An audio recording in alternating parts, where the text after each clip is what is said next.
আসসালামু আলাইকুম সম্মানিত দর্শক, আজকে আমরা দীর্ঘ ই লিখব। তাহলে চলুন শুরু করা যাক। প্রথমে আমরা পূর্ণ একটি মাত্রা দিয়ে নিব, তারপরে এই মাত্রার মাঝখান থেকে এইভাবে দিয়ে আমরা এই পর্যন্ত নিয়ে যাব। এখান থেকে একটি এইভাবে উরুনি চৈতন দিয়ে দিব, মাঝখানের ফাঁকা জায়গাটি পূরণ করে দিব। সুন্দর একটি দীর্ঘ ই হয়ে গেল। দর্শক, আমি আরও কয়েকবার করে লিখছি, আপনারা মনোযোগ সহকারে দেখে আপনার সন্তানকে যদি এইভাবে নিয়মিত প্র্যাকটিস করান, তাহলে আশা করি আপনার সন্তানের লেখাগুলো, বর্ণগুলো অনেক সুন্দর হয়ে যাবে। এবং বর্ণ সুন্দর হয়ে গেলে শব্দ, বাক্য সুন্দর হবে ইনশাআল্লাহ।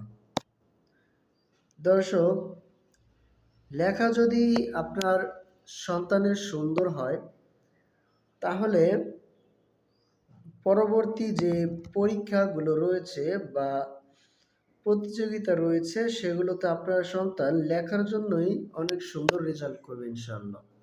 দর্শক, এটি হলো পূর্ণমাত্রা একটি যুক্ত বর্ণ। এই পূর্ণমাত্রা বর্ণটি আমাদেরকে পূর্ণ একটি মাত্রা দিয়ে নিতে হবে।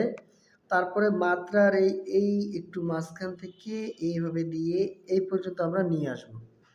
তারপরে আমরা আবার এইভাবে দিয়ে এইখান থেকে একটু হালকা এভাবে টান দিয়ে দিব। এই মাত্রাটা এটার সাথে সমান করে দেব। এখান থেকে একটি উরুনি এইভাবে দিয়ে দিব। এই যে মাঝখানে যে ফাঁকা জায়গাটি রয়েছে, এখানে আমরা এটা পূরণ করে দেব। দর্শক, আমরা আরও কয়েকবার করে লিখছি। প্রথমে আমরা পূর্ণ একটি মাত্রা দিয়ে নিব। মাত্রা দেওয়ার পরে আমরা মাত্রার এই মাঝখান থেকে এইভাবে এনে এই পর্যন্ত আনবো। তারপরে আবার ব্যাক দিব। তারপরে এইভাবে আমরা আবার ব্যাক দিব, দিয়ে এখান থেকে হালকা এইভাবে দিয়ে এই মাত্রাটা এই বর্ণের একটু এই পাশে নিয়ে যাব। তারপরে আমরা এখান থেকে উরুনিটা এই পর্যন্ত এইভাবে দিয়ে দিব। আর এই যে মাঝখানে যে দীর্ঘ এই মাঝখানে ফাঁকা জায়গাটা থাকে, এই জায়গাটা আমরা এইভাবে পূরণ করে দেব।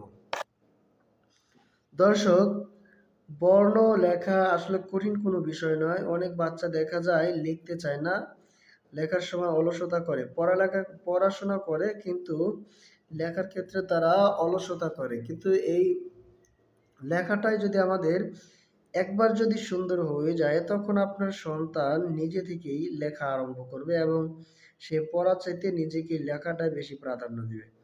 দর্শক, এইভাবে লেখা পড়া অথবা যে কোনো সময় আপনার সন্তানকে এইভাবে লেখায় প্র্যাকটিস করাবেন, তাহলে দেখবেন তার লেখা সুন্দর হয়ে যাবে।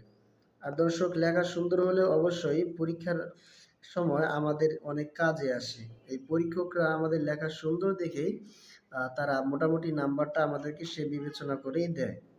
এই জন্য দর্শক, লেখা সুন্দর করা এটা আমাদের দরকার। কিন্তু বর্তমানের জেনারেশন এটা বোঝে না, তারা শুধু পড়াশোনায় করে কিন্তু লেখার ক্ষেত্রে তারা অনেক অলসতা করে। দর্শক, আসলে এই আমার ভিডিওগুলো আমি প্রতিটি বর্ণের জন্য আলাদা আলাদা ভিডিও দিয়ে থাকি। আপনারা আমার চ্যানেল ভিজিট করে দেখে নিতে পারেন, আশা করি উপকার হবে ইনশাআল্লাহ। দর্শক, আজকে আমাদের এই দীর্ঘই লেখা পর্যন্তই ভিডিও ছিল। দেখা হবে অন্য কোনো ভিডিওতে। সেই পর্যন্ত ভালো থাকবেন। আল্লাহ হাফেজ। আসসালামু আলাইকুম।